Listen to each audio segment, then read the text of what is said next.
Have you been seeing messages about self-love and you've been wondering how to integrate that or even understand what that is and how to balance self-love with loving others? Well, this video might be for you. This might be something that would help you to understand what healthy love is and how to discern when you are engaging in activities that nurture both self-love and love of others.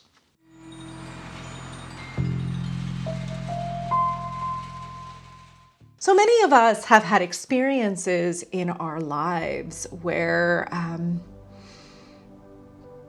we maybe haven't had the love that we feel that we are in our heart reflected back.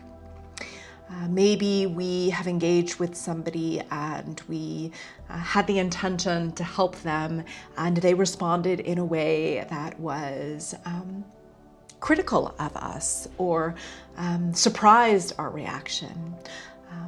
Or maybe we are uncomfortable with ourselves and we are engaging in behaviors such as not exercising or using a lot of alcohol to relax at night because we've had a hard day. Or maybe we have an inner critic that is really loud. All of these are indications that somewhere along the lines of our early experiences, we learned to not love a part of ourselves. So what is self-love? Well, self-love is the ability to accept and love all parts of yourself, even if they somehow are unhelpful. And then it is the ability to begin shifting behaviors that are not helpful to develop behaviors that are more helpful. So what are examples of unhealthy behavior? Well, as it relates to taking care of ourselves, let me start by saying what we all need in order to feel loved on an unconscious way. So in order for us to feel loved on an unconscious level, our body needs to feel cared for.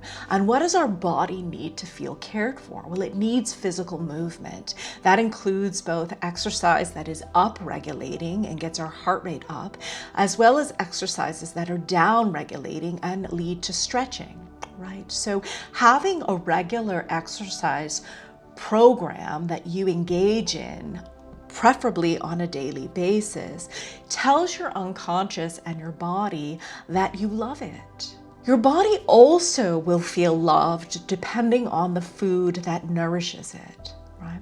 So if you are eating foods that are highly processed, that are fried, that are unhealthy, you are telling your body that you do not value it. And your body, therefore, will have a hard time processing these foods and it won't feel loved. Same with alcohol and substances such as sugar or drugs.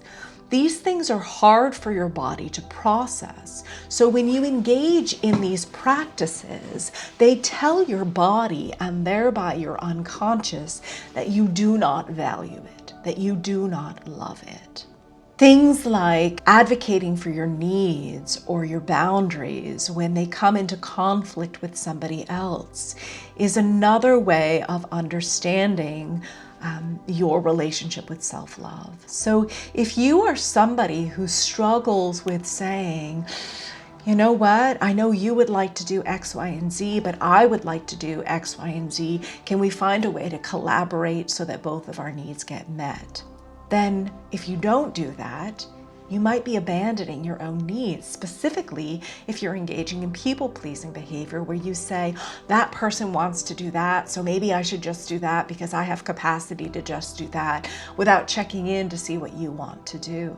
And this can be something as simple as where you go to dinner, or it could be something more complicated, like they're engaging in behavior that hurts you, but rather than you advocate and say, hey, that behavior hurts me, you just allow them to keep doing it. So how do we show ourselves that we love ourselves? Well, we have to start by looking at ways that we show ourselves that we don't love ourselves. And we have to understand our relationship of the ways that we abandon ourselves. Right? Before we can begin creating new habits and engaging in self-love, we first got to acknowledge those parts of ourselves that try to keep us safe, because that's why we drink, that's why we eat unhealthy food, that's why we people please. It's because we have a wound from childhood that has taught us that it is safer to do that than to love ourselves. So I have deep compassion for where you are in your level of self-love. Know that there's not something wrong with you because you sometimes drink or binge drink, or because you smoke marijuana, or even do heavier drugs, or because you eat unhealthy food. It is just an indication that somewhere along the lines you learned not to love and accept parts of yourself, and now you have protective parts trying to keep you safe through these other activities. Deep love and appreciation.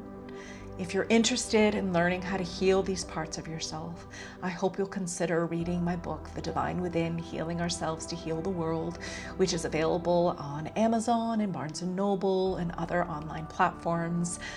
I'm sending you deep love and appreciation for where you are on your healing journey. Know that it is safe to be you, and it is safe to begin your healing journey.